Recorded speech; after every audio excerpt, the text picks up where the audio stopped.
Xalq artisti Aygün Kazımova estrada aləmində daha bir yeniliyə imza atıb. Pop kraliça yeni albom hazırlayır. Fərqlilik isə ondan ibarətdir ki, albomda Kazımova yox, show biznesin məşhur simaları yer alacaqlar. Onlar müğənninin mahnılarını səsləndirəcəklər. Bununla bağlı müğənni İradə İbrahimova axşam azca açıqlama verib. Sənətçi layihədə yer almasından danışsa da mahnının adını sir saxlayıb. Daha əvvəl də Aygün Kazımovanın repertuarından mahnı oxumuşam. Elə indiki ifam da həmin mahnıdan yola çıxıldı. Əslində mən başqa mahnı oxumaq istədim. Həmin ifanın yenidən olmasını istəmədim və onlar da razılaşdılar.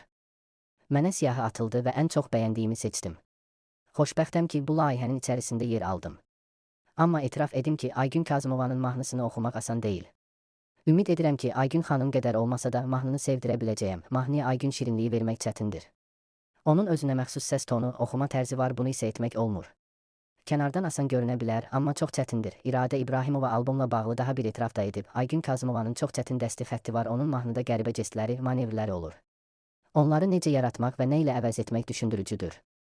Mən də çalışdım o topa girməyim, İradə kimi oxudum. Mən Vaqif Gərayzadənin Rəhmi ilə mahnısını da oxumaq istədim. Amma gördüm ki, çox çətindir. Bu daşın altına girmək istəmədim və kənara çəkildim. Albomda çox sayda həmkarım yer alacaq. Hələ heç birinin ifasını eşitməmişəm.